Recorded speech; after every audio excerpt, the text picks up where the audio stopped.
Buenas tardes Cecilia. Iniciamos hoy un ciclo de charlas en torno a un poeta al que siempre hemos querido acercarnos y hemos encontrado a la persona más adecuada para hacerlo, a Cecilia Dreymuller.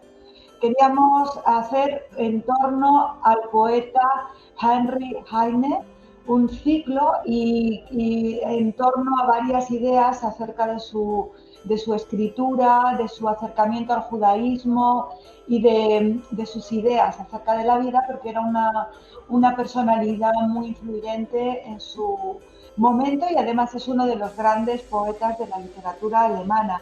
En esta ocasión, esta tarde, vamos a hablar de Heine y la burla del amor romántico. Y como digo, para este ciclo contamos con la persona que creemos es más adecuada para hablar de Heine, que es Cecilia Dreymuller. Cecilia es traductora, es escritora, es profesora, es crítica literaria y además es editora de una editorial, Tres Molins, que se dedica precisamente a la traducción de poetas y escritores en lengua alemana. Así que muchísimas gracias Cecilia por estar hoy con nosotros y por podernos descubrir a Jaime, que creo que no habíamos hecho todavía dentro del Centro Sefarad de Israel. Como saben, una institución del Ministerio de Exteriores, Comunidad de Madrid, el Ayuntamiento de Madrid, una charla en torno a este gran personaje judío y de la literatura alemana. Muchísimas gracias, Cecilia. Gracias por tenerme, Esther, y es un placer de nuevo estar aquí.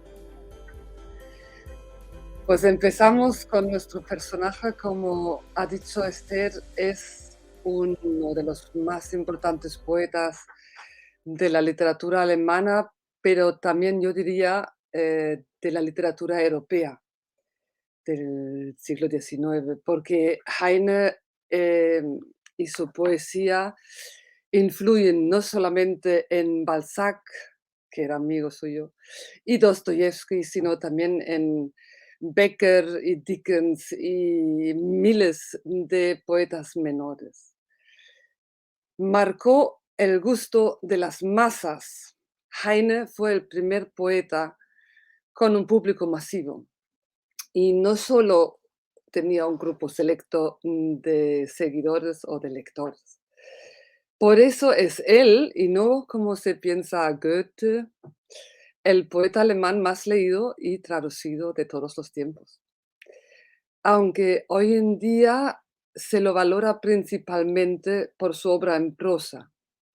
Es una prosa extraordinaria, brillante y mordaz, que justifica todavía hoy la expresión de Nietzsche que decía: Heine y él eran los mejores artífices de la lengua alemana.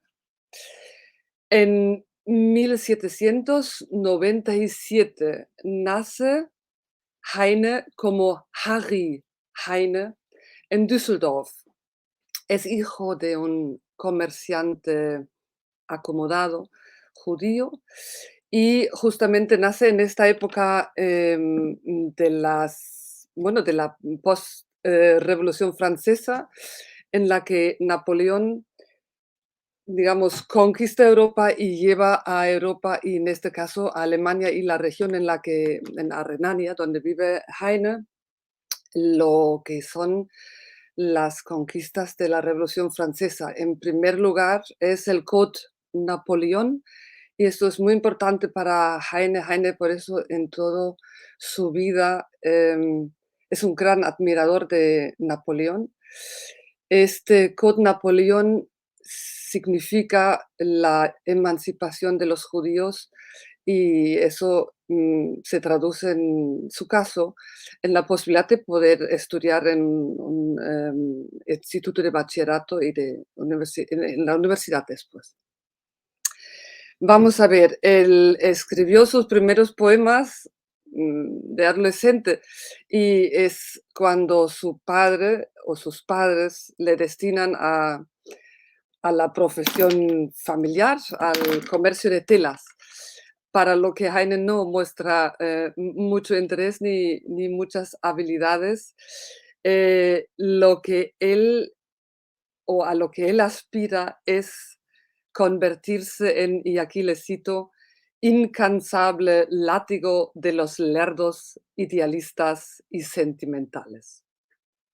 Y esto no era broma.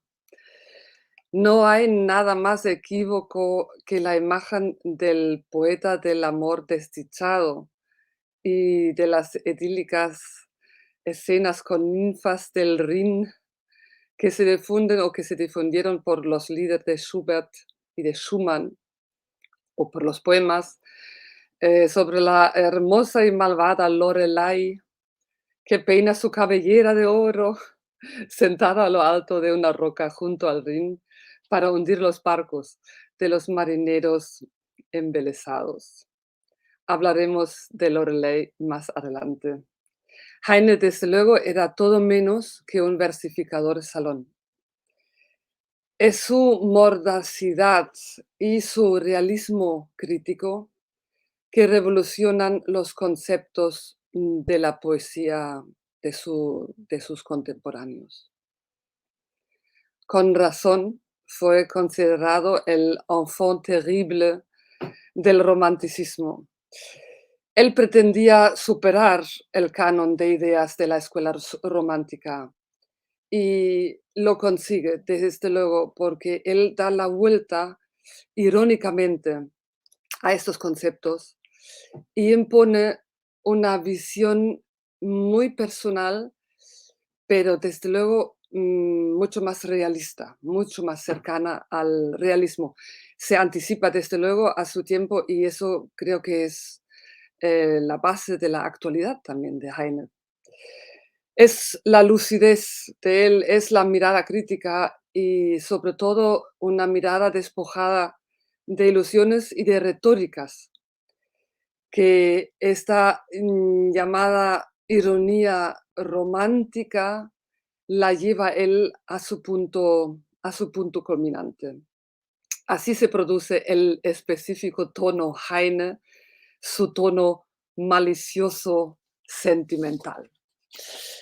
Esto es el Heine en el siglo XIX, que desde luego en España también es el poeta alemán más leído y más admirado.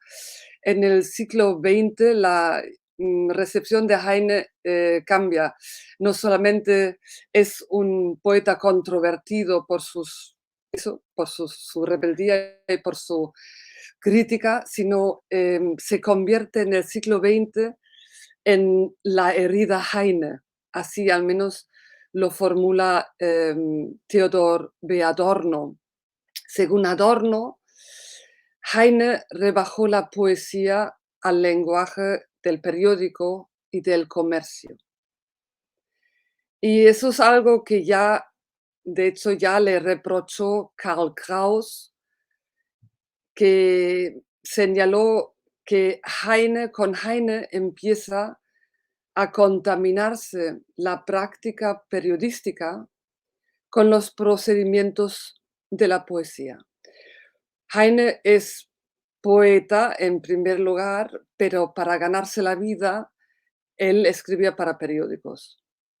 Era la única manera en esa época para un escritor de ganarse la vida y de hecho Heine también es el primer intelectual profesional que, bueno, que vive de esto y que vive de su pluma. Así que mezcla en este periodismo que propaga con sus reportajes sobre Alemania primero y luego cuando se va a Francia, él emigra a París en 1831.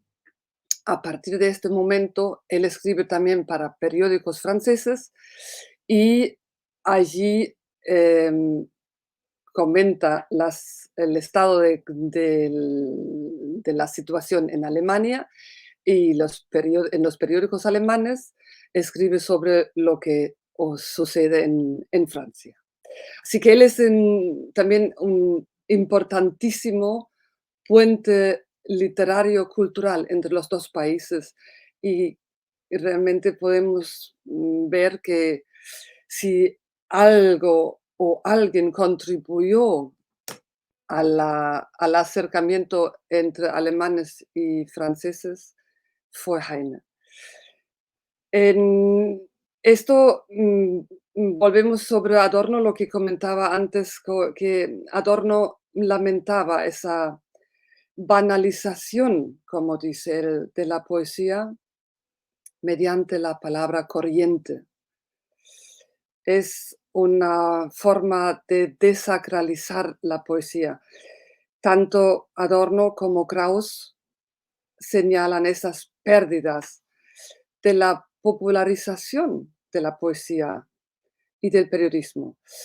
Pero a lo mejor es porque no reparan en que son la otra cara de la democratización también, ¿no? De la literatura que Heine aporta, ¿no? Sin la poesía de Heine no podría haber existido Brecht, ¿no? Pero dejemos aquí las reflexiones metapoéticas o metaliterarias y entremos en la cuestión que hoy nos ocupa, la poesía amorosa de Heine y la burla de la poesía romántica de parte de él.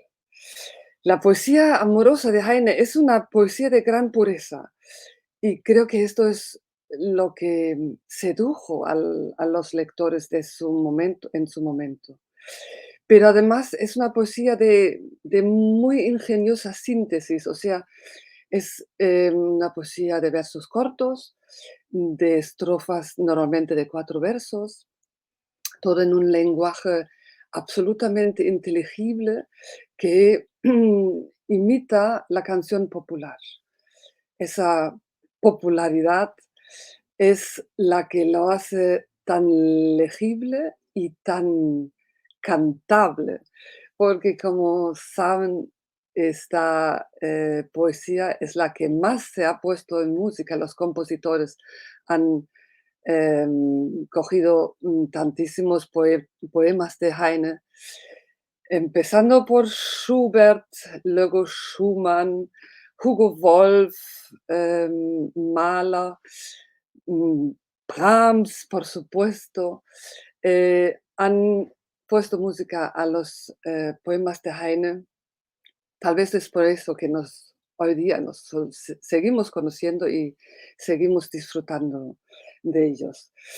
Así que Heine en esta poesía, sobre todo de su primer libro de poesía que publica una recopilación de lo que ha publicado hasta entonces en 1827, o sea que cuando tiene 30 años, publica el famoso cancionero o el libro de las canciones. Y allí es donde el lector, pongamos, no muy experimentado o el lector ingenuo encuentra estas dulces poesías amorosas y el lector un poco más que lee con un oído así muy afinado, encuentra una gran rebelión contra lo que se llama el amor romántico. Todo lo que hoy nos resulta falso e impostado del amor romántico, Heine lo identifica ya entonces y lo critica lúcidamente y, digamos, también amargamente, ¿no? Tanto en el plano formal como también en el trasfondo social, porque es la moral burguesa, la hipócrita moral burguesa, que es objetivo de sus más ácidos ataques. No soporta a los puritanos, no soporta a los usos amorosos de la época, con su falsa ocultación de los aspectos sexuales o de los aspectos corporales, ¿no? El sentimentalismo propio de la poesía romántica le provoca frecuentes invectivas y ahora hay que decir también autocríticas, porque Heine conocía muy bien su lado sentimental y era capaz de reírse de sí mismo. Tenemos aquí, bueno, hay un famoso ejemplo de esta autocrítica, que es un poema que está en el ciclo bueno, la famosa composición de Schumann del Cancionero, que el poema se llama, en alemán el título es Anfangs wollt ich fast verzagen. Al principio pensaba que iba a desesperarme y pensaba que no lo soportaría. Lo voy a citar así, voy a hacer una traducción no rimada, evidentemente, improvisada. Al principio pensaba que no iba a soportarlo y que me iba a desesperar, pero al final sí que lo he soportado. Pero mejor no me preguntáis cómo. Esto es un poema de 4 versos sobre una grave pena de amor, sobre, lo insoportable del amor desdichado. En esta lectura, creo que cualquier lector primerizo, dirá que, bueno, es un poema amoroso. Pero Heine, mm, años después, cuando le preguntaron qué es esta poesía, qué era este amor desdichado que le llevó a componer estos versos, él se burlaba de sí mismo y decía: "No, no, no tenía nada que ver con amor desdichado. Fue un día en la que estuve invitada a una velada y me había comprado unos zapatos nuevos de charol y al estrenar los zapatos me apretaban muchísimo y estuve toda la noche sufriendo lo indecible y al volver a casa escribí, este poema". Bueno, esto seguramente es mitad verdad, mitad mentira, como todo en Heine es el gran estilizador o sí, el gran estilizador de sí mismo, es el que cuenta más, historias inventadas sobre su propia biografía, sobre sus propios, em, bueno, sus propios sentimientos, sus, motivos y el fondo de su obra poética y su obra literaria en general. El otro ejemplo clásico de la burla de la poesía romántica es un poema que se llama Ein Fräulein stand am Meere. La señorita se encontraba a orillas del mar y suspiraba larga y angustiosamente. Estaba tan conmovida con la puesta del sol. Y ahora la segunda estrofa. Señorita, alegre usted ese ánimo. Es una obra muy antigua. Aquí delante se pone y por allá atrás volverá. Eso es lo que hace Heine en muchos poemas, o en casi todos sus poemas.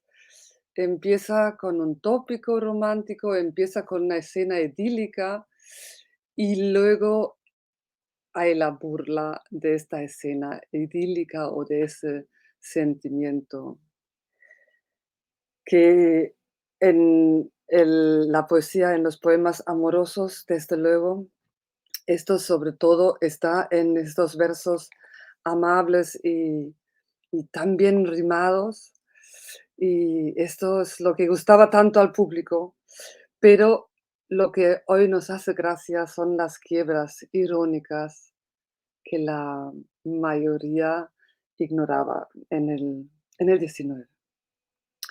Un ejemplo muy, lindo de esta poesía amorosa, les quiero leer en versión de Vicente Huidobro, porque en las traducciones de Heine hay muchísimas versiones hechas por poetas, en lengua castellana, Y verdaderamente la versión de Huidobro es la que da una idea de la belleza del verso original. Es otro poema del cancionero y es una poesía amorosa que se dirige directamente a la amada. Empieza así, bueno, el título es Pon en mi pecho, niña, pon tu mano. Así que el poema empieza así: Pon en mi pecho, niña, pon tu mano. ¿No sientes dentro lúgubre inquietud? Es que en el alma llevo un artesano que se pasa clavando mi ataúd. Trabaja sin descanso todo el día y en la noche trabaja sin cesar. Que acabes pronto, maestro, mi alma ansía, y me dejes en calma descansar. También aquí recomiendo la versión de Schumann, que pueden encontrar en diversas interpretaciones. Una muy, muy preciosa de Matthias Goerne, por ejemplo. El amor desdichado de Heine, allí los biógrafos están de acuerdo, no están de acuerdo en mucho en la biografía, con mucho en la biografía de Heine, pero en el amor desdichado que, digamos, da origen a este ciclo a esos distintos ciclos del cancionero, es el amor por su prima Amalia. Heine tenía un tío en Hamburgo, el tío Salomón, que era un multimillonario, era un señor, banquero, un señor muy bueno, que había hecho fortuna.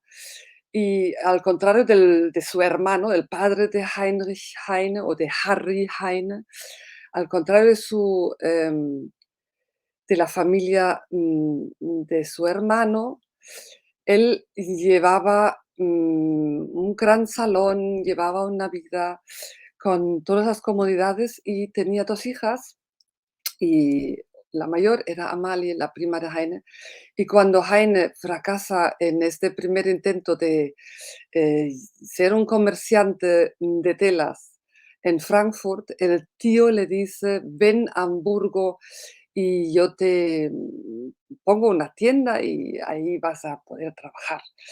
Así es como Heine se muda a Hamburgo. Hamburgo, una ciudad en esa época bastante más cosmopolita que la pequeña Düsseldorf de la que venía Heine.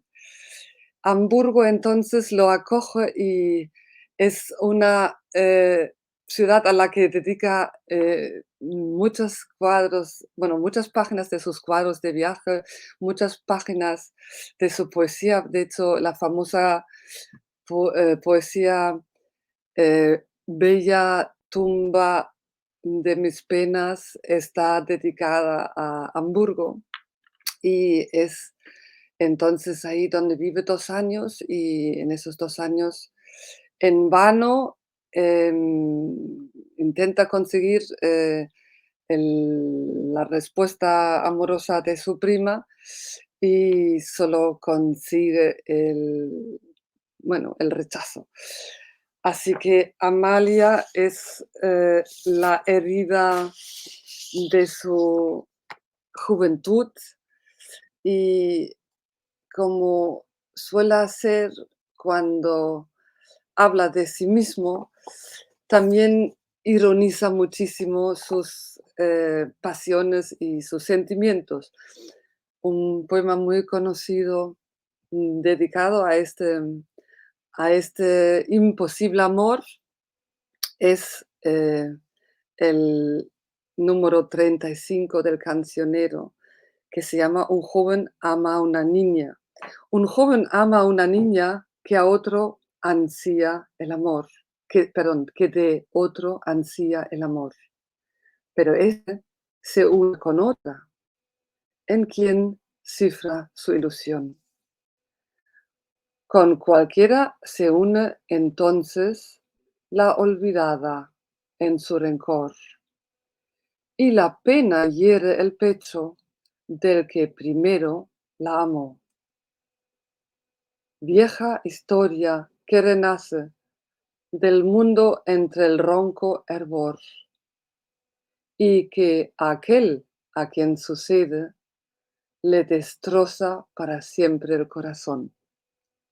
Es Amalia que le rechazó y Amalia que se casa con otro, que por cierto Amalia tampoco llegó a ser feliz porque el otro estaba enamorado de otra. Esto lo supo Heine después de volver a ver a su prima Amalia 10 años después del amor, pero lo intuía ya en este poema. Amalia es un personaje real, es una persona real, pero se convierte en arquetipo y esto es algo que hace Heine, de hecho, creo con todas las mujeres a las que ama o a las que conoce. Él es muy, muy buen observador de las personas y es un gran psicólogo y es un malicioso retratista, o mejor dicho, caricaturista de las personas que le llaman la atención. Sobre Amalia en El cancionero hay otro poema, es el 17, que se titula Rencor yo no te guardo. Rencor no, yo no te guardo, aunque mi pecho herido se desgarra. Mi dulce amor perdido para siempre, el tocado nupcial hoy te engalana, pero ni un solo rayo de tus joyas ilumina la noche de tu alma. Lo sé hace mucho tiempo. Yo te he visto flotar en mis delirios. El fondo vi de tu alma. Vi las serpientes que ahí reptan con ardor sombrío. Y como tú en el fondo desdichada eres también, amada mía, he visto en sueños. Así que el desprecio de la rica prima de la hija del multimillonario que viste diamantes y joyas, encuentra aquí una respuesta.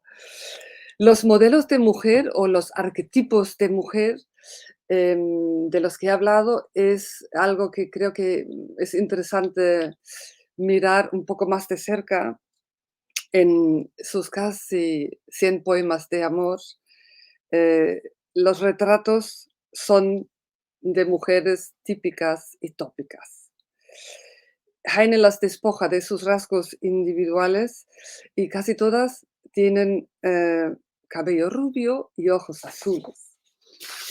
Y la típica o el primer modelo de la poesía amorosa es la niña pura o la niña inocente, o deberíamos decir la niña tontita, es la que recibe descripciones como en el poema del cancionero que dice: tú eres como una flor.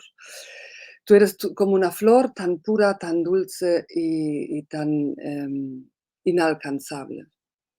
Tengo ganas de posar mis manos sobre tu cabeza para acariciarte y para rezar a Dios que siempre te proteja. Esto es una poesía que al lector de hoy le chirría un poco, y yo diría que a las lectoras todavía más, ¿no?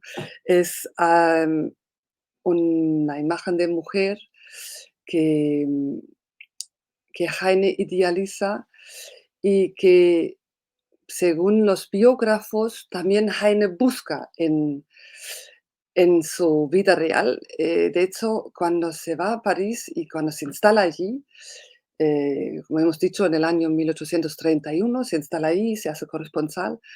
Él conoce, a los pocos años, conoce una mujer, una dependiente de una tienda.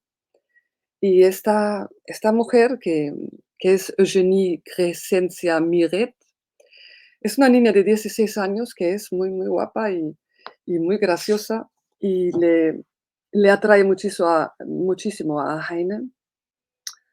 Es una chica que viene del campo, es huérfana, la tía la acogió y con esta Eugénie Crescencia, que Heine dice eso es un nombre impronunciable y la llamará Matilde. Matilde será su futura mujer. Con Matilde, Heine, que es un señor que tiene mucho éxito con las mujeres, en los retratos que conocemos de él se ve que también era un chico de muy buen ver, un chico atractivo y muy enamorado del amor y muy enamorado de ser amante. Y Heine se casa finalmente después de tantas relaciones que había tenido o de las que había, a las que había cantado, se casa con Matilde. Con Matilde que apenas sabe leer y escribir y es, bueno, de un origen tan humilde que Heine en una carta a un amigo escribe: "Estoy condenado a amar solo lo más bajo y necio". Esto es un tipo, de mujer, la mujer pura e inocente, la niña.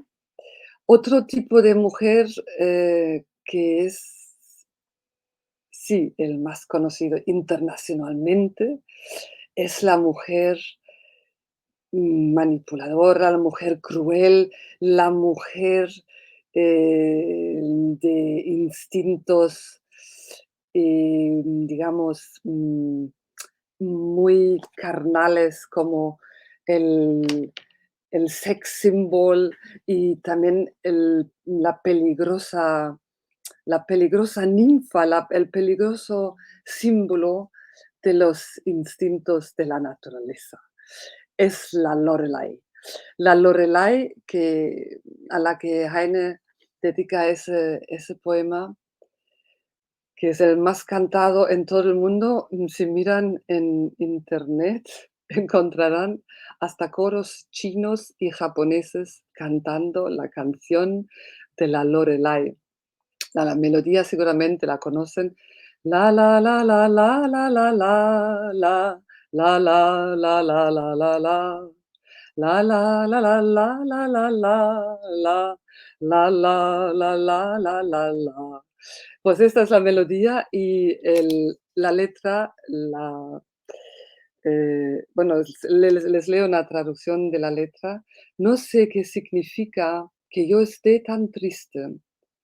Un cuento de viejos tiempos, no consigo entenderlo. El aire está frío y oscuro y tranquilo fluye el Rin. La cima de la montaña brilla en la luz del atardecer. La más hermosa joven está sentada ahí arriba, maravillosa, sus joyas de oro brillan, se peina su cabello dorado. Se peina con peine dorado y canta allí una canción que tiene una maravillosa y poderosa melodía. El barquero en su pequeño barco la escucha con honda pena y no ve el arrecife de piedras, mira únicamente hacia lo alto. Yo creo las olas devoran al final al pescador y su barco, y eso lo ha hecho con su canto la hermosa Lorelei. Sí, es un lugar real. La Lorelei es una roca en una de las serpentinas del Rin entre Frankfurt y Coblenza, pongamos. Quien haya viajado a Alemania puede pasar por delante de la roca, imaginarse allí arriba a la ninfa con el cabello dorado. La la otra, em, la otra figura o la otra mujer típica, tópica de las de Heine, es una con la que a lo mejor nos podríamos identificar mejor hoy en día. Y es, la contrafigura de la mujer del canon romántico, ¿no? Es la que podría ser la, compañera, la mujer con la que Heine, tiene un trato de igual a igual. Heine conoció no solamente en Alemania, gente, intelectuales, escritores, gente importante de la vida cultural, sino también en Francia. En Alemania, en Berlín, en su estancia en Berlín, frecuentó el salón de Rachel Varnhagen, que era, una de las más importantes salonières de la época, y allí conoció a Schlegel, a, E.T.A. Hoffmann, a Adalbert von Chamisso, a grandes, escritores admirados por él, y le trataban al joven Heine y naturalmente a las pocas mujeres intelectuales que había en el salón, empezando con la anfitriona Rachel van Hagen. Pero en París es donde realmente es, bienvenido a la sociedad culta y a la buena sociedad parisina cuando llega y tiene acceso no solo a los salones de, digamos, amigos o gente o allegados, que con los que contacta a través de su tío Salomón. El primero que habría que nombrar aquí es el salón de Rothschild. Rothschild, Heine se hace amigo de Rothschild y es uno de sus, bueno, de sus mecenas y de sus protectores. Pero también tiene acceso al salón de George Sand. Es la más destacada escritora y intelectual de la época, en esa época amante de Alfred de Musset y luego amante de Frédéric Chopin.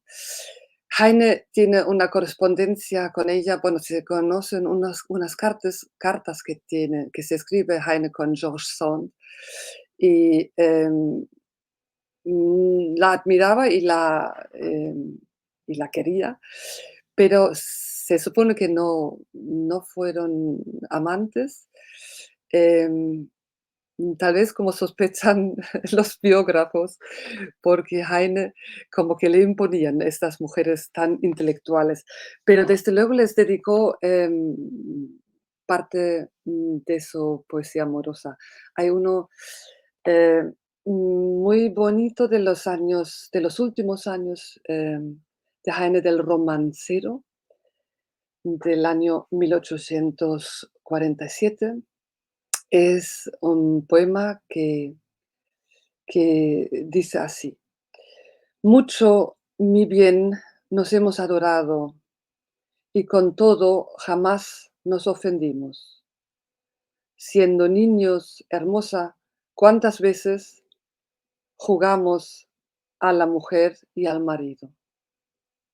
Y nunca, sin embargo, en nuestros juegos quedamos disgustados ni aburridos. Más tarde, en los azares de la vida, hemos gozado juntos y reído. Y tiernos besos, como en otros días, sellaron a la par nuestro cariño. Por último, el recuerdo despertando de la niñez dichosa que perdimos jugando al escondite, las praderas y la selva y el bosque hemos corrido.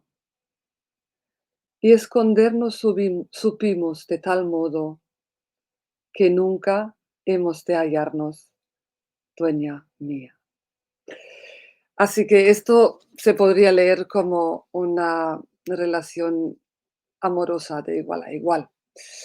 Em, Heine tiene muchas facetas controvertidas. En esto creo que todos los biógrafos y los lectores y los contemporáneos están de acuerdo. Una última que al menos quiero mencionar es el lado misógino de Heine. Tiene un lado misógino que se puede leer en una de las pocas obras en prosa, las ficciones en prosa que escribió, que se llama Las Memorias del Señor de Schnabelwowski. Y el señor de Schnabelwowski es un joven estudiante polaco que para estudiar se va primero a Hamburgo y luego a Holanda. Y en Hamburgo y en Holanda él describe las mujeres de la ciudad o las mujeres de los lugares que visita.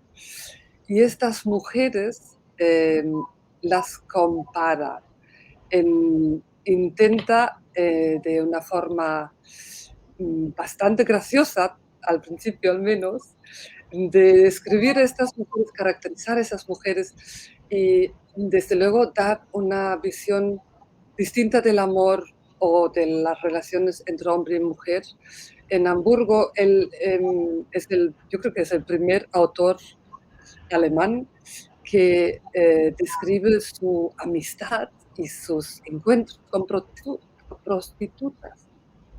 Y dos prostitutas en concreto a los que él, digamos, hace un homenaje, le escribe a dos figuras, una que es la ingenua y la guapa y otra que es la más avesada y un poco más fea, pero son las dos muy buenas amigas y las digamos, les erige un monumento ahí. Pero en la segunda parte del señor Schnabelwowski ya no hay tan bonitas comparaciones porque las mujeres holandesas las compara con la cocina holandesa. Y si les parece, les leo algún pasaje del texto. La intención evidentemente es desmontar esta imagen ideal y elevada de la mujer y acercar al lector a la idea de que el amor tiene un aspecto de placer carnal y no lo pasemos por alto, ¿no? Disfrutemos de los placeres de la vida. Heine era un gran disfrutador y disfrutemos de los placeres de la vida, que lo compara con los placeres del amor, con los placeres de la mesa. Y así empieza la comparación. Aquí todo es suculento. A uno le gustan los pollos asados, a otros los patos asados. Por lo que a mí respecta, me gustan los pollos asados, los patos asados y además los gansos asados. Consideradas desde un punto de vista ideal y elevado, las mujeres tienen aquí, en Holanda, cierto parecido con la cocina del país. Y ahora empieza a hablar, dando ejemplos de las inglesas, de las francesas, de las italianas y de las alemanas. Y leo aquí otro pasaje. ¿Acaso no son las bellezas inglesas tan sanas, apetitosas, sólidas, consistentes, naturales y con todo tan excelentes como un buen bocado de la vieja Inglaterra, por ejemplo, el roast beef, el asado, el pudding con cognac ardiendo, las verduras cocidas con agua y luego añadidas 2 salsas, una de las cuales consiste en mantequilla derretida. Allí en Inglaterra no sonríe ningún fricasé, ni engaña ningún vol au vent aleteante, ni suspira un ragú espiritual, ni coquetean esos manjares rellenos de 1000 maneras, cocidos, amontonados, fritos, endulzados, picantes, declamatorios y sentimentales que encontramos en un restaurante francés y que ofrecen un gran parecido con las bellas francesas. Sí, así que es una analogía de las mujeres con los platos del país que se vuelve cada vez más directa y que a lo mejor ya deja de ser políticamente correctos, ¿no? Porque la imaginación de Heine es muy plástica, casi es como para un anuncio de publicidad de un restaurante. Em, Leo solamente el pasaje sobre las italianas. El pastel de Italia, grueso y dorado, de condimento pasional, adornado humorísticamente y sin embargo ideal y endeble. Representa por completo el carácter de las bellas italianas. Oh, cuán a menudo añoro los stufados y zampettis lombardos, los fregatellis, tagliarinis y brócolis de la amable Toscana. Todo nada en aceite, blando y tierno, y hace gorgoritos con dulces melodías de Rossini y llora por el olor a cebolla y por la nostalgia. Es interesante que en estos 150 años transcurridos no han cambiado tanto los tópicos referente a la cocina, digo yo, italiana, o, y tampoco a la cocina alemana, que es la última parte, a las bellas alemanas y a la cocina alemana dedica el párrafo, yo diría, más hilarante.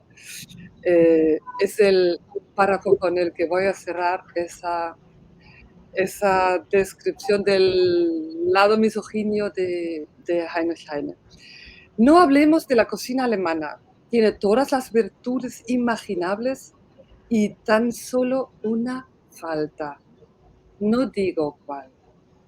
En ella hay pasteles muy sensibles, aunque indeterminados, atraentes guisos de huevos, buenos fideos olorosos, sopa de cebada, tartas de manzana y tocino, virtuosas albóndigas caseras, chucrut, dichoso aquel que puede digerirla.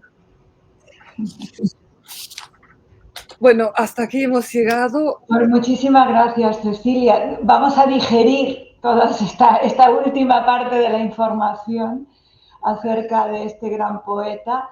Y quería comentarte, porque Rachel Goldhagen, creo que hay una tesis muy interesante, ¿no?, sobre ese mundo de que ella, de los salones, por parte de Hannah Arendt.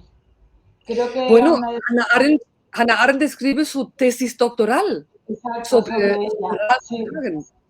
Y es la primera que dedica un trabajo, un estudio a una intelectual que es la que lleva un salón y en este caso realmente creo que es lícito afirmar que Ralph van Hagen convierte a Heine en el poeta y en el intelectual de altura que es, porque él Sí, tenía y es un talento. personaje interesante por esa frontera entre lo judío y lo alemán, ¿no? En ese entorno, que yo creo que ahí está el origen del interés que pudo haber tenido Hannah Arendt. Por eso me pareció interesante en tu conferencia cómo lo has abordado en Por esa relación supuesto. con Jaime. Y Bueno, sobre y todo, por último, te quería preguntar, Cecilia, si nos puedes aconsejar algunos libros sobre Heine que puedan ser interesantes leer acerca de su poesía, unas buenas traducciones. Sí, en cuanto a la poesía, bueno, hay muchísimas versiones y hay muchísimas ediciones. Estudios más recientes son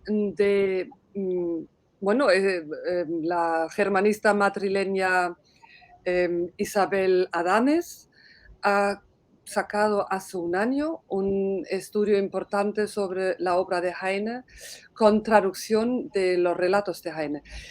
El lector que a lo mejor no es tan amante de la poesía o que dice: a lo mejor me cuesta", yo le recomiendo empezar con los relatos, ¿no? Son estos, 3 relatos que tiene, el muy famoso Rabbi de Bacharach, ¿no? Que es, sobre la vida, de los, judíos, medievales alemanes.